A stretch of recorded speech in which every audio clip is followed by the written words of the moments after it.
ngicela sisukume sibe ngenyawo sizohlabelela kafushane sesiye ezweni lenkosi. Haleluya. The Lord is worthy to be praised. Lord Yahweh, Lord Yahweh, Lord Yahweh to be praised. Lord Yahweh, Lord Yahweh, Lord Yahweh.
ayimise ibe yindlalifa yakho konke owadala ngayo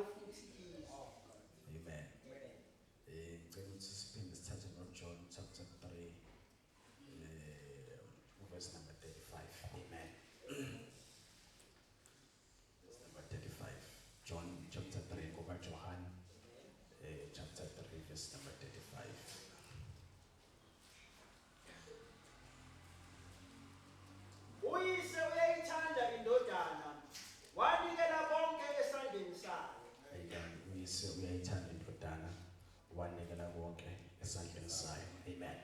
Ngiyacela ngibazalwane sivale amabhayibheli ethu angeke sisafunda ndawo. Amen.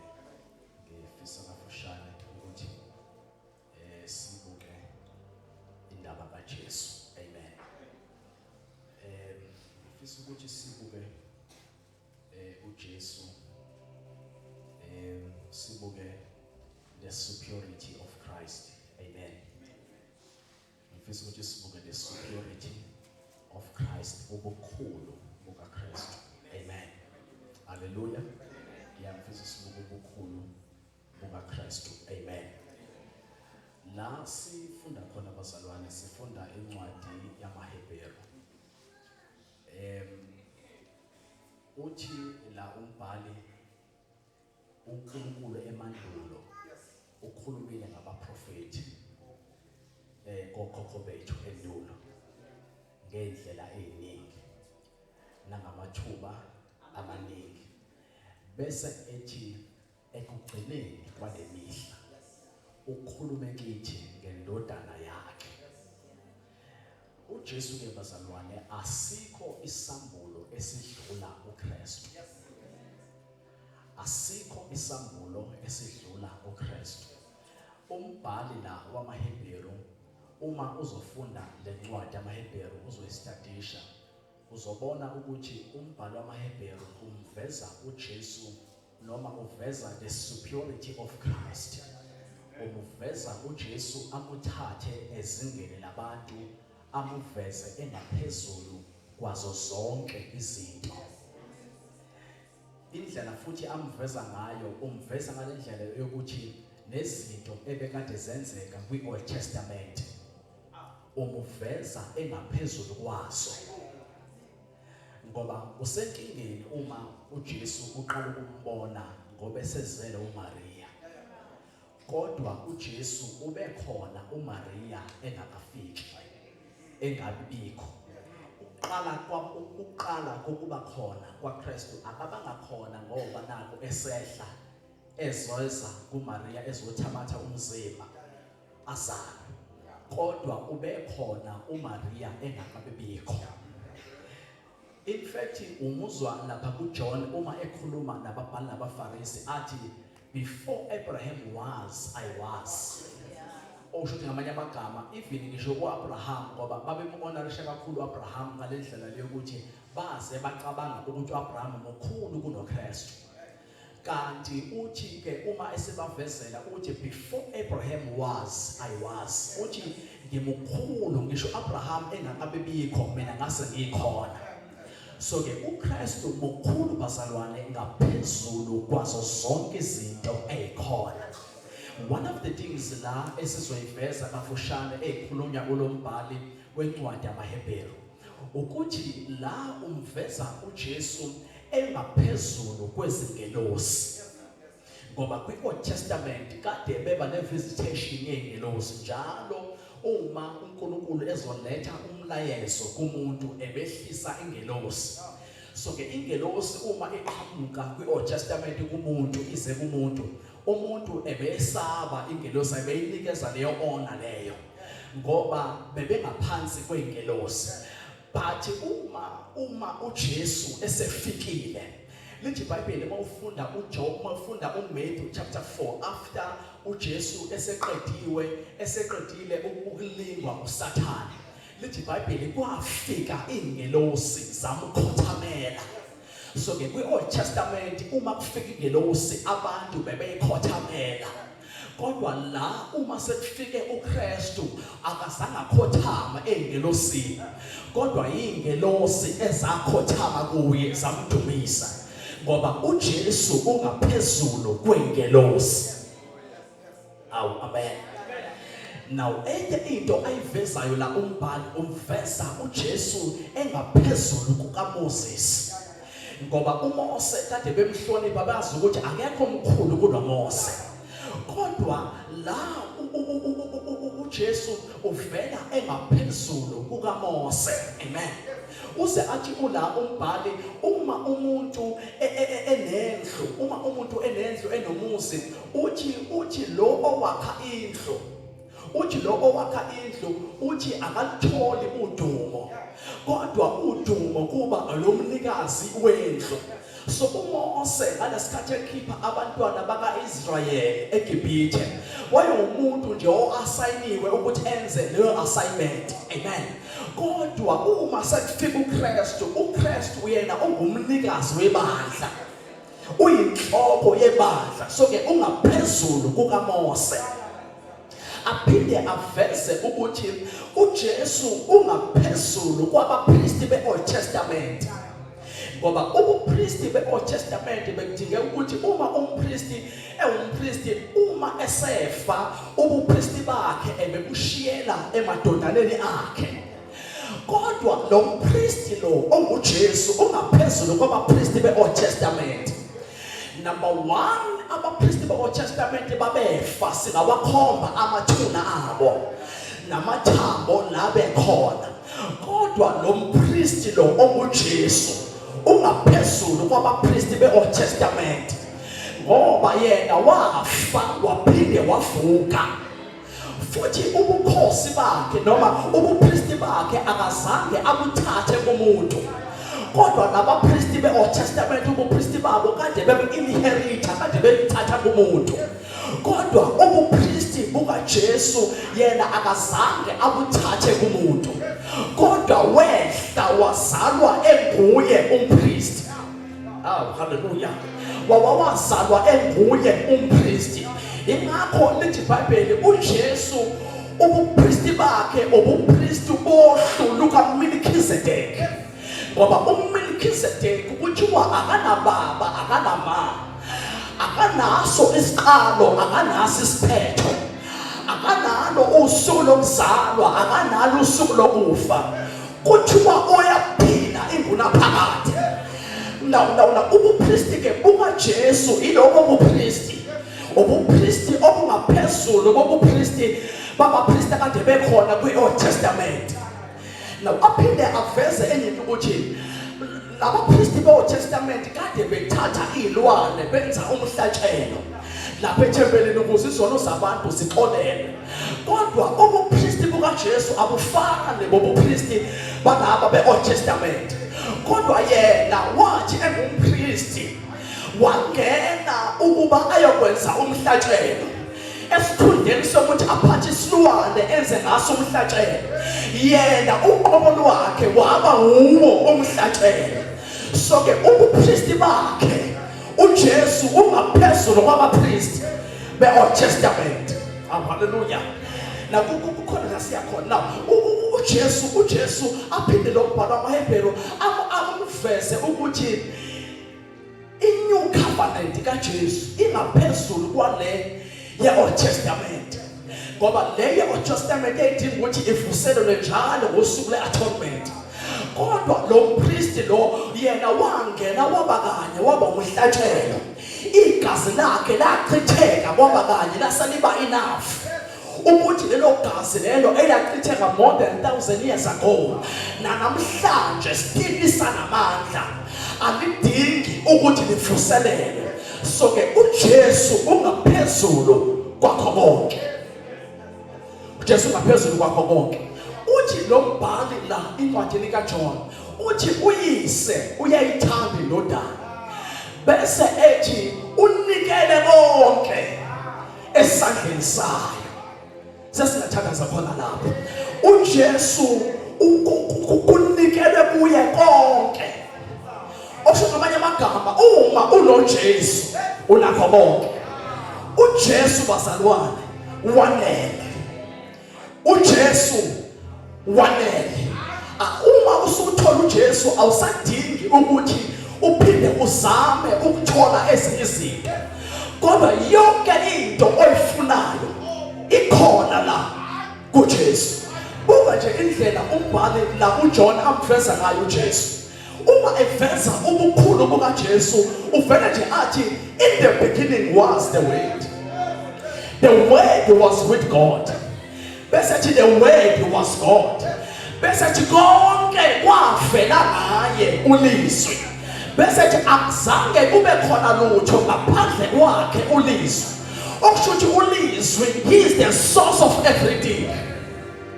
Hallelujah. Okushuthi yonke into esibona kuleli hlabathi ivela lapha yakulizwi, ngoba ulizwi uyena oyisource yayo yonke into. Okushuthi lo lizwi unamandla okuveza izinto ezingekho zibe khona. Lo lizwi unamandla okudala ongekho ukuthi kube khona. uJesu wanele. Chapter 2 uma umveza as a social Christ. uJesu ona abantu bekhona, angagcini ngokuthi abe la abantu bekhona kodwa anakekele izidingo zabo. Lithi iBhayibheli kwaphela iwayini emshadweni waseKhana. Uma liphela iwayini emshadweni waseKhana kanti kukhona uJesu, kungcono ukuthi liphele iwayini kanti yena ukhona. Lithi iBhayibheli uma kuphela iwayini sekusuka uMaria uya kuJesu. Uma eya kuJesu uya lento ethi ngalesi simo uJesu khona into akayenza, ngoba ungayi kuye umdawutha, kodwa iya kuye uthi ngalesi simo kukhona into akayenza. And uMaria akakaze ambone uJesu eperforma umangaliso, kodwa uma eya kuye uya lento ethi khona into akayenza. Hleze lesi simo kuso awungakaze umbone enza utho kuso, kodwa ngifuna ukukutshela ukuthi ungasamlimitha ngoba usukhona eduze kwakhe. Kukhona into akayenza ngesimo sakho. Lithi iBhayibheli emva kuba esembikela udaba lwakhe, lithi iBhayibheli wayethi mame ungene ngani kokwami ngokuba isikhathi sami sikakashayi. Lithi iBhayibheli wasuka uMaria wayeyincekwini, wathi noma yini ayishoyo anoyenza. Ngamanye amagama uMaria uthi lo mangaliso uzofela ekutheni nikholwe ukusho kwakhe, ningaku-analyze kodwa kholwane ukusho kwakhe. Manje wena uyak-analyze ukusho kwakhe. Lento ayidingi ukuthi u-analyze ukusho kwakhe, kodwa idinga ukuthi ukholwe ukusho kwakhe. Uthi noma yini ayishoyo anoyenza. Lithi iBhayibheli uJesu wayese ethi gcwalisani amanzi embizeni. Hayi Jesu, asidingi amanzi kodwa sifuna iwayini. Asifuna amanzi kodwa sifuna iwayini. Lithi iBhayibheli kanti lamadoda abambe into ethi noma yini ayishoyo anoyenza. Lithi iBhayibheli agcwalisa imbiza ngamanzi, asevala, asethatha lezi imbiza ayisa lapha ekhishini. Lithi iBhayibheli wathi uma umphathi wasekhishini etesta leli wayini, wathi uma evula etesta wathola ukuthi iwayini. Now uJesu uma enza lo mangaliso mfundisi akazange ashintshe ukhala wamanzi, kodwa washintsha itaste. Akashintshanga ukhala, amanzi awashintshanga ukhala, kodwa kwaqhubeka kwabukeka engazuthi amanzi. Kodwa uma sekuthi usuyatesta iwayini leli, uJesu uma ezokwenza transformation empilweni yakho, noma akazoguqula isimo sakho ufane nomunye umuntu, no, uzoqhubeka ube uya usibongile. Kodwa uma kuthiwa kuyatestwa khona into ehlukile manje ngayo. Yebo kusawuyena kodwa sekunento ehlukile ngayo, ngoba awukwazi ukuhlangana noKristu impilo yakhe iphinde ifane nakuqala. Bonke abahlangana naye, there is a transformation. There is a transformation. Now in chapter 3 uvela as the great teacher of the word.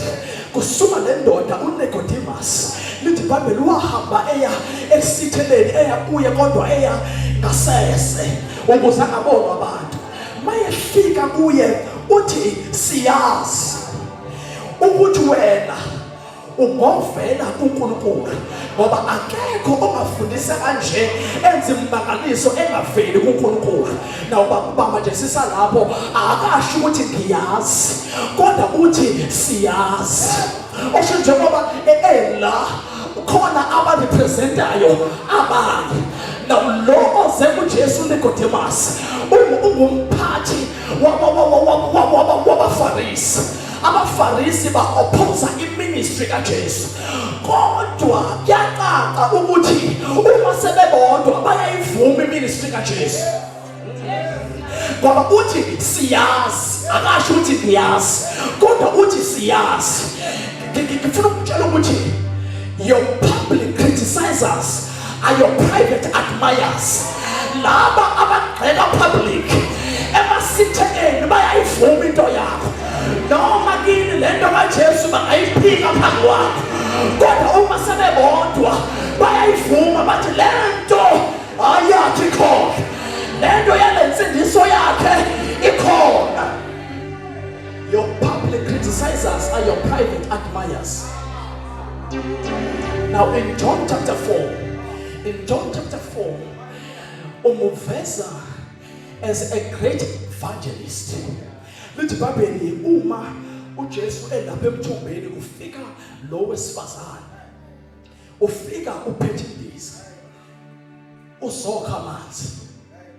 Mayifika ezokha amanzi, lithi iBhayibheli usathi uJesu ngicela ungiphuzise. Lo wesifazane usethi amaJuda awadlelana namaSamariya. Lithi iBhayibheli uJesu ke kwese ethi ukuba ubuwazi ukuthi ucela kubani, ubani lo ocela kuwe, ngoba mina lamanzi enginawo uma ngingaphuzisa wona angeke uphinde wome. Ngiphethe amanzi okuphila okuphakathi, ukuthi uma usuwaphuzile ngaphakathi kuwe kuyogobhoza imithombo yemfula yamanzi aphilayo. Lithi iBhayibheli lo wesifazane kwesethi ngiphuzise. Lithi iBhayibheli lo wesifazane, lithi iBhayibheli emva kokuba esesho kanjalo kwaba khona i-conversation, but ngithanda nakhona lithi iBhayibheli uma esembuza ukuthi wena ke wena sifazane njengoba ulapha unamadoda amangaki. Lithi iBhayibheli wesethi lo anginayo. Wesethi uJesu no usho kahle ukuthi awunayo, ngoba nale onayo akusiyo eyakho. Uthi nale onayo akusiyo eyakho, uthi usuke kwaba nalawa aba5. Usethi ke nale yesithupha akusiyo eyakho, le oyifihlayo uthi ke akusiyo eyakho, akusiyo eyakho. Now lo wesifazane asilungiselele la abalwa ukuthi waye nawo ngo5 same time. No, la uma ufunda kahle kushiwo ama-husband, okushuthi lo mama wayishada ashada. So usethi ke uJesu nalo wesithupha okhona naye akusiyo wakho. Now njengoba lo mama lo enalaba aba6, bonke laba bahluleka ukuvala inqano kuye, kwaze kwafika uhusband number 7. Kanti unumber 7 usho iperfection. Kwafika uhusband number 7. Uma sekufika uhusband number 7 kwase kuphela inqano. Lithi iBhayibheli wayesehamba ememezela iSamariya lonke, wayesethi ngimtholile omtshele bonke. Now chapter number 5 uvela as a great physician. Lithi iBhayibheli ufika kukhona indoda ineliphathe echibini for 37 years for 38 years ilele echibini. Le ndoda le okushuthi yagula uJesu engakazalwa. Le ndoda le uJesu uzalwa nje, le ndoda iyagula. uJesu uqala iministry yakhe, le ndoda iyagula, kodwa le ndoda ayisuki la echibini lana eBethesda. Lithi iBhayibheli uJesu, lithi iBhayibheli wayesethi uJesu kuyo, ndoda uyathanda ukusinda na? Yesithi le ndoda ngishudi ngomuntu ongangisindisa, kanti akazi ukuthi usefikile umuntu uKristu Jesu. Wayesethi sukuma uthabathe uhlaka lakho uhambe. Kuthiwa le ndoda yasukuma semthambo yathabatha uhlaka layo yahamba. Uma isihlangana nabantu kanti le ndoda iphile ngeSabatha, bathi abantu akuvumelekile ukuthi uthwale uhlaka ngeSabatha. Ngithanda impendulo yale ndoda ithi, there is a man that made me well. Ithi kukhona ongiphilisile. Njengoba nje ubona ngiphethe uhlaka, kukhona indoda engihlangana nayo ngaphila. Le ndoda ayiphilanga yayisishiya uhlaka, kodwa yaphila yahamba nalo uhlaka. Uhlaka lisho itestimony ukuthi nakho la ngivela khona, kodwa manje sengihlangana noJesu washintsha impilo yami. There is a man that made me well. Kukhona indoda engihlangane nayo yathi sukuma uthabatha uhlanga lakho uhambe. uJesu wanele. uJesu wanele. Now chapter number 6 uvela uJesu eyisipa sokuphila. Uvela eyisipa sokuphila. Uthi okhokho benu badla imali ehlala base befa. Bese kodwa mina ngiyisinkwa esehlike ezulwini. Uma udle sona uyakuba nokuphila okuphakathi. Now chapter number 7 uvela uJesu engamanzi okuphila. Lithi iBhayibheli ngosuku lokugcina lomkhosi wabaJuda emva kuba sekuphela umkhosi lithi iBhayibheli uJesu wavele wama kuma grave stand. Wesiyamemeza wesethi uma ekhona phakathi kwenu omileyo makeze kimi aphuze. Ngoba uma ukholwa yimi nje ukusho kombhalo ngaphakathi kwekogobho zamanzi okuphila okuphakathi. Kanti lapho wayiprofetha ngokufika kukaMoya Ngcwele ukuthi beke uma uMoya Ngcwele esefikile ngaphakathi kwena iniyobheli yogobho zamanzi omfula ongapheliyo. Now chapter number 8 uvela as a great advocate. Kufika la madoda lawa afika nalwesifazane athi simbambe oqotsheni ephinga. Now kodwa afika lowesifazane yedwa mupho wesilisa ngoba lithi limbambe oqotsheni ephinga. Lithi iBhayibheli basebethi ke emthethweni kaMose kwathiwa owenze nje umelwe ukuthi akhandwe ngamatshe. Now the Bible says uJesu wavele wangaphendula waloba phansi. uJesu wavele wangaphendula wavele wabhala phansi. Bese lithi iBhayibheli uJesu wayesiyavuka wayesethi ongenasonga phakathi kwenu bangaqale amkhande ngamatshe. Lithi iBhayibheli basebeqathaza bonke amatshe abo bahamba. Wayesethi nami sifazane angikumangaleli hamba ungabusona. Now le ndoda abayibamba oqotsheni nalwesifazane yabaleka kodwa yona yayitshela ukuthi ikhulekile kanti iboshiwe. Lowesifazane bambopha kanti useyokhululwa uzohlangana nommeli ongaphezulu kwabo bonke. Now chapter 9 uJesu uvela ewukhanya. Uvele ukhanya uJesu. Ufika le ndoda eyimpumputhe lithi iBhayibheli ayenze lamehla amasha. Le ndoda yayisivuleka amehlo lithi iBhayibheli uma sebeshushe sebethi asikaze sibone into nje ukuthi khona umuntu ongathi ezelwe ngenawo amehlo bese atholakala senamehlo. Lithi iBhayibheli le ndoda yayisiphendula yathi noma ningambiza nedimoni ethi ungiphelise ngamandla kaphelise bodla kodwa yinye into engiyaziyo ukuthi bengaboni kodwa manje sengiyabona. Now chapter number 10 avele uJesu engumalusi omuhle. Elithi iBhayibheli uyadela ukuphila kwakhe ngenxa yezimvu. Bese lithi iBhayibheli uma kulahleka yodwa uyadela ezingu-99 agijime ahambe ayofuna yodwa elahlekileyo. Mhlawumbe asithandazeli ngale ndaba. Lithi iBhayibheli ke kuchapter number 12 uvela uJesu engumvusi wabafileyo. Lithi iBhayibheli uLazaro wagula wase wafa. uJesu wangawu-athenda imeko yakhe. Bese lithi iBhayibheli kodwa wayemthanda uLazaro ngoba kuyenzeka uthandwe kodwa imeko yakhe ingathendwa noma uthandwa. Ngifuna ukukutshela ukuthi akakayi-athenda imeko akulikhansela uthando akuthanda kahle noma engakakhambeli kodwa wena uyathandwa. Uphakathi kuleso simo leso uyathandwa. Lithi iBhayibheli uLazaro wagula waze wafa. Uma esekhulile waze wafa lithi iBhayibheli uJesu esezwile ukuthi uLazaro sefile waqhubeka wahlala wangaya. Lithi iBhayibheli waze waya ngosuku lwesine la sebeze bamngcwaba khona. La sekuthiwa khona angeke esavuka. Lithi iBhayibheli uma efika wahlangabezwa uMatha. Lithi iBhayibheli wafika ekhala uMatha wathi ubukhona ngawo umne wethu akafana. Lithi iBhayibheli wesethu uJesu ungakhathazeki, your brother will rise again.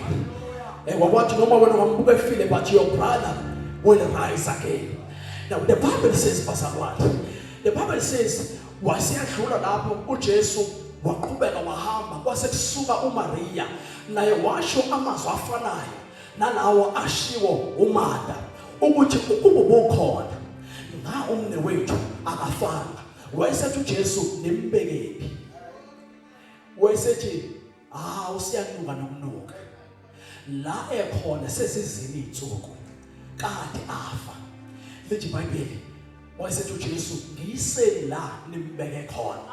Lithi iBhayibheli bahamba bafika ethuneni likaJesu. Uma befika ethuneni likaJesu nathi uJesu ayenzayo. Kwathi umboziwe ngetshe ethuneni. Lithi iBhayibheli uJesu wayesenza umthandazo. Wayesethi baba ngiyabonga ukuthi ungizwa njalo. Wabonga uLazaro ebonile kodwa wabonga. Wabonga uLazaro engakavuki kodwa waqala wabonga. Wena ubonga ngoba sewuqalile wayibona impendulo. Kodwa uJesu wabonga impendulo engakayiboni. Wabonga uJesu. Wathi baba ngiyabonga ukuthi ungizwa njalo. Emva kwalokho lithi iBhayibheli wayesayitshela lamadoda wayesethi gudluzani itshe. Lithi iBhayibheli baligudluza itshe uJesu wayesekhuluma kuLazaro. Wathi Lazarus come out. Lithi iBhayibheli ofileyo waphuma. Now uma sephumile uLazaro ethuneni. Lithi iBhayibheli wayesethi uJesu mothululeni ingubo zasethuneni. Ngoba njengoba esephumile ethuneni kunohlele nalo ngoLazaro. Ngoba akazophelela la ku chapter 11. Sisaya ku chapter 12. But lithi iBhayibheli ulapha ku chapter 12 uLazaro esehleze etafuleni noJesu. Lithi iBhayibheli akuzwalanga iphunga lasethuneni la uLazaro eqhamuka khona. Bese namhlanje ngifuna ukuthi uJesu wanele. uJesu namandla okuvusa izinto eseyifile. Izinto ekade seyifile empilweni lakho sekuthiwa ayisoze zaphinde zavuka. uJesu unamandla okuyivusa. uJesu uyisolution, ayikho into emahlulayo. uJesu mawuthola yena sewuthola okwanele. Ngoba uJesu kunikele kuye konke. Mawufuna ukuphila kunako uJesu.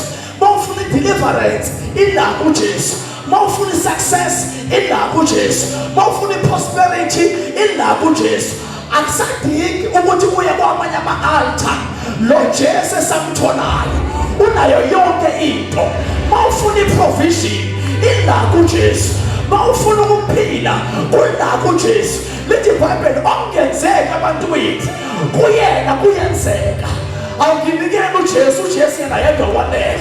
Uma usuthola yena bazalwane, noma bethiwa izinto ezimaterial ayizingabonakali, kodwa mawunaye uyaneliseka. Ngoba uJesu uyikho konke kubo bonke, uyikho konke kubo bonke. That is why uma beqamba bathi ungu-El Shaddai. Leli gama elithi El Shaddai lisho uNkulunkulu omabele maningi. Okushuthi lo uNkulunkulu lo ayikho into ahlule kubanakela isidingo sayo. Leli gama elithi El Shaddai lisho a multi-breasted God. Okushuthi ngamanye amagama njengoba sihlanganyela endlini, umfundi siyikhonja uma ecela usimakade unakela isidingo sakhe, aqhamuke nomfundisi uNgubo ngesidingo esihlukileyo kunesamfundisi. uJesu aphinde asinakekele same time. Athi kunjalo aqhamuke u-elder afike nesidingo sakhe, uJesu akwazi ukusinakekela same time. He is a multi-breasted God. uNkulunkulu omabele maningi onakekela iy'dingo zabo bonke abantu ngesikhathi esisodwa. Ngizothi uma usuthola noJesu awusadingi enye into. Namhlanje ebusuku akasinakekele isidingo sakho. Ungavusa uLazaro, noLazaro wakho ofile akamvusa. Ungaphilisa uwesifazane wayenomopho for 12 years esezamile enyangeni kodwa wangasizakala. Kodwa wathi mayesehlangane nomnikazi wokuphila onakho konke, lithi iBhayibheli wathinta umphetho wengubo kaJesu kwaqhamuka umopho same time. uJesu kunento angayenza ngawe, kunento angayenza ngawe, kunento angayenza ngabantu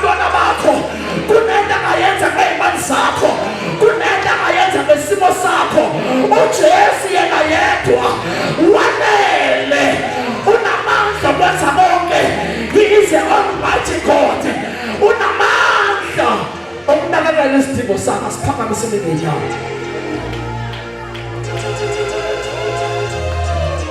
Ungaphezulu kwakho konke. Ungaphezulu kwakho konke. Ungaphezulu kwaleso simo sakho. Ungaphezulu kwesimo sakho. Ungaphezulu kwa-cancer. Ungaphezulu kwa-sugar diabetes.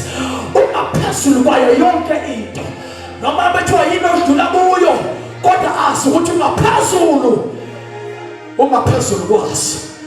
Akalingani nesimo sakho, futhi akekho ngaphansi kwaso, kodwa ungaphezulu kwakho konke. Ngiyacela ukufundisa uSindi uzothandaza.